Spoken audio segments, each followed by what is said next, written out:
पढ़ेंगे। कल हमने पास्ट इंडेफिनिट टेंस के बारे में पढ़ा था और आज हम पास्ट कॉन्टिन्यूअस टेंस के बारे में बात करेंगे। पास्ट कॉन्टिन्यूअस टेंस किसे कहते हैं? जैसे हम प्रेजेंट कॉन्टिन्यूअस टेंस में पढ़े थे, खा रही है, पी रही है, नाच रही है, गा रही है, वैसे यहाँ पर भी हम यहाँ पर सारे काम पास्ट में करेंगे। जैसे मैं खाना खा रही थी, मैं खाना बना रही थी, मैं दौड़ रही थी, वह दौड़ रहा था, वह स्कूल जा रहा था। मीन्स इसकी पहचान होती है जब वाक्य के अंत में रहा था, रही थी, रहे थे आता है, वहाँ पर हम पास्ट कॉन्टिन्यूअस टेंस का यूज़ करते हैं। सो अब हम स्टार्ट करते हैं। ये देखिए इसकी पहचान है, वाक्य के अंत में रहा था, रही थी, रहे थे आते हैं। जैसे तुम घर जा रहे थे, हम मंदिर जा रहे थे, हम स्कूल से वापस आ रहे हैं, हम कल स्कूल से वापस आ रहे थे, हम खाना बना रहे थे। इस तरह के सेंटेंस आपको बोलना हो तो आप इसे पास्ट कॉन्टिन्यूअस टेंस में ही बोलेंगे।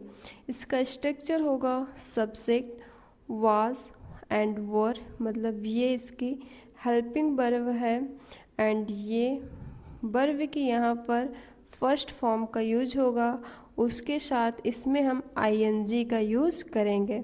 सो हम कुछ एक्सरसाइज करके देखते हैं। Okay,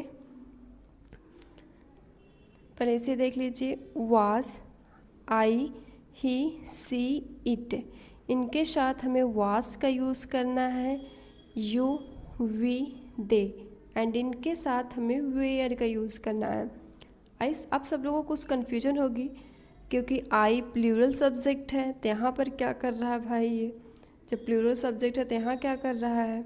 but only past continuous में ही हम आई के साथ वाज का यूज़ करते हैं।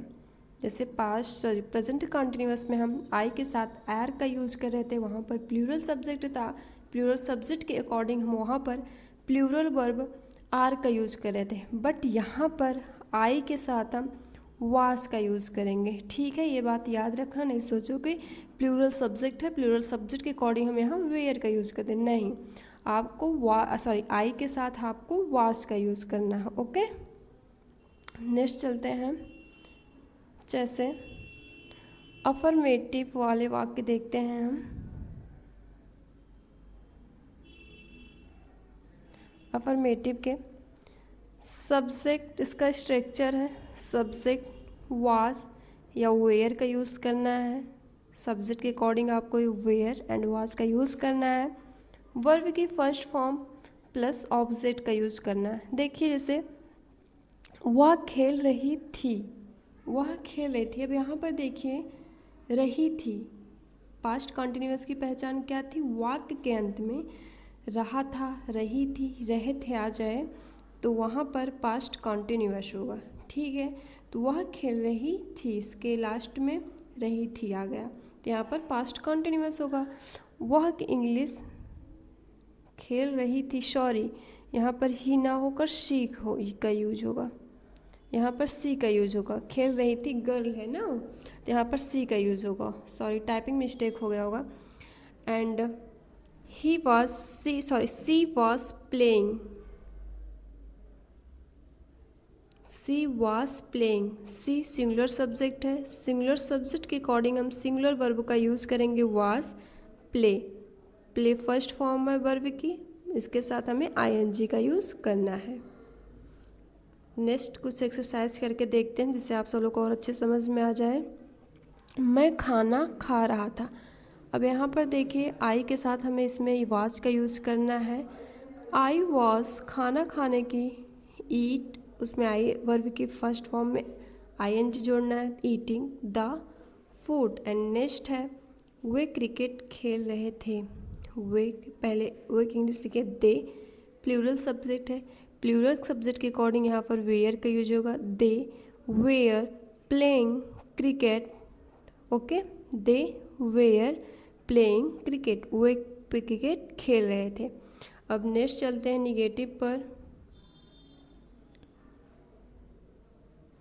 निगेटिव, अब हम निगेटिव के स्ट्रक्चर को देखेंगे। इसमें वाज एंड वर के बाद यहाँ पर हमें नॉट का यूज़ करना और सेम स्ट्रक्चर वही रहेगा, ठीक है। ऐसे वे नहीं सो रहे थे, वे नहीं सो रहे थे, पहले हमें ओए की इंग्लिश लिखना है। ओए की इंग्लिश क्या होगी? दे हमारा प्लूरल सब्जेक्ट है, प्लूरल सब्जेक्ट के अकॉर्डिंग हम यहाँ पर प्लूरल वर्ब का यूज़ करेंगे। तो हम यहाँ पर प्लूरल वर्ब वेयर का यूज़ किए हैं। नहीं के लिए नॉट। अब यहाँ पर स्ट्रक्चर भी देख लीजिए, पहले सब्जेक्ट है तो हम यहाँ पर पहले सब्जेक्ट दे लिखे हैं, फिर वाज एंड वर है तो यहाँ प्लूरल सब्जेक्ट है, प्लूरल सब्जेक्ट के according plural verb, were and plus में नॉट, नहीं के लिए नॉट, एंड वर्ब की फर्स्ट फॉर्म, वर्ब की first form sleep, sleep means सोना है, इसके साथ ING, they were not sleeping. Okay, यहाँ पर ऑब्जेक्ट नहीं है। नेक्स्ट चलते हैं, वह गाना नहीं गा रही थी। अब इसको देखिए, वह गाना नहीं गा रही थी। She was not singing a song, पहले सब्जेक्ट फिर helping verb, after that not, after that verb की first form plus ING, after that object. Okay, she was not singing, वह गाना नहीं गा रही थी। सी सिंगुलर सब्जेक्ट है, सिंगुलर सब्जेक्ट के अकॉर्डिंग हम यहाँ पर वॉज का यूज़ किए हैं। गाना गाने की इंग्लिश सिंगिंग अ सॉन्ग होती है। हम शोर नहीं मचा रहे थे। ओके, क्या है यहाँ पर? हम शोर नहीं मचा रहे थे। हम की इंग्लिश बी होती है, हम की इंग्लिश क्या होती है? बी होती है। बी प्लूरल सब्जेक्ट है, plural subject according plural verb were not making a noise, शोर मचाने के लिए। बारिश नहीं हो रही थी तो यहाँ पर इट लगेगा।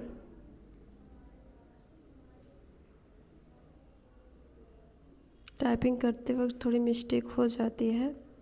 इट हमारा सिंगुलर सब्जेक्ट है, सिंगुलर सब्जेक्ट के अकॉर्डिंग हम सिंगुलर वर्ब वॉज का यूज़ किए हैं। It was not raining. And second है, नेक्स्ट है, माली पौधों को पानी नहीं दे रहा था। तो माली की इंग्लिश क्या होगी? The gardener was not watering means पानी देना, watering the plants, the gardeners was not watering the plants, माली पौधों को पानी नहीं दे रहा था। ठीक है, यहाँ पर आप सब लोग यदि आप नोट्स बना रहे हैं तो यहाँ पर इट का यूज़ कर लीजिएगा, वो थोड़ी मुझसे मिस्टेक हो गई थी। हम नेक्स्ट चलते हैं इंट्रोगेटिव पर। इंट्रोगेटिव प्रश्नवाचक, आप सब लोग को पता है इंट्रोगेटिव का जो वाक्य होता है वो हमारा हिंदी में क्या से स्टार्ट होता है, ठीक है। और इंग्लिश बनाते टाइम, ट्रांसलेशन करते टाइम वहाँ पर हम हेल्पिंग वर्ब का यूज़ करते हैं, ठीक है। जैसे was and were plus subject plus verb की first form plus ING plus object. Okay, next चलते हैं, एक्सरसाइज देखते हैं। क्या तुम पढ़ रहे थे? तो यहाँ पर हमें ये आप सब लोग को पता ही होगा, प्लूरल सब्जेक्ट होगा तो पहले हमें अब सब्जेक्ट देखना है, ठीक है। क्या देखना है? सब्जेक्ट। सब्जेक्ट क्या है? प्लूरल है। प्लूरल सब्जेक्ट है तो हमें वेयर का यूज़ करना है। अगर यहाँ पर सिंगुलर सब्जेक्ट होता, जैसे वह होता, इट होता, तो यहाँ पर हम वाज का यूज़ करते हैं, बट यहाँ पर प्लूरल सब्जेक्ट है, उसके अकॉर्डिंग हम वेयर का यूज़ करेंगे। वेयर यू रीडिंग, क्या तुम पढ़ रहे थे? Were you reading. Okay, next चलते हैं। क्या वह रो रहा था? तो इसकी इंग्लिश होगी, वह हमारा सिंगुलर सब्जेक्ट है, सिंगुलर सब्जेक्ट के according singular verb was he crying. Next है, क्या तुम कल दिल्ली जा रहे थे? तुम प्लूरल सब्जेक्ट है, प्लूरल सब्जेक्ट के according plural verb were you going to Delhi yesterday, कल की इंग्लिश एस्टरडे होती है। ओके, पास्ट में कल के लिए एस्टरडे का यूज होता है एंड फ्यूचर में कल के लिए टुमारो का यूज होता है। क्या पक्षी आकाश में उड़ रहे थे? Were the birds flying in the sky, क्या पक्षी आकाश में उड़ रहे थे? Were the birds flying in the sky. अब नेक्स्ट चलते हैं, अब WH वर्ड पे आ गए, ठीक है। इसमें सबसे पहले हम WH वर्ड को लिखेंगे, प्लस वाज एंड वर का यूज़ करेंगे, प्लस सब्जेक्ट का, प्लस वर्ब के first form ING plus object.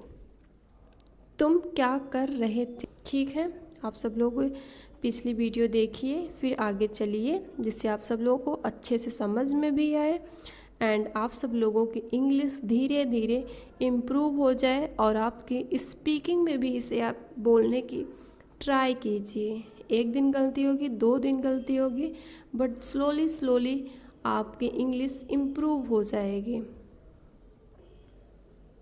Next चलते हैं। कल कौन रो रहा था। तो यहाँ पर देखिए, सबसे पहले में कौन की इंग्लिश लिखेंगे। कौन की इंग्लिश हु होती है। यहाँ पर जो कौन है एज अ सब्जेक्ट की तरह यहाँ पर यूज हुआ है। कौन क्या है, कौन एज अ सब्जेक्ट की तरह यूज हुआ है, मतलब कौन का हम सब्जेक्ट के रूप में यूज़ किए हैं। Okay, who was crying yesterday. कल कौन रो रहा था भाई, मैं रूम में था, पता नहीं रात में कौन रो रहा था, मुझे सुनाई दिया था, कौन था वो। आप इस तरह आप इंग्लिश में बोल सकते हैं, इसका खुद ही रिप्लाई कर सकते हैं, जिससे आप सब लोगों की स्पीकिंग भी इम्प्रूव हो जाए। नेक्स्ट चलते हैं। वे शोर क्यों मचा रहे थे। तो why were they making a noise. Why पहले, क्योंकि इंग्लिश क्या होती है वाई। वाई दे के साथ प्लूरल सब्जेक्ट है,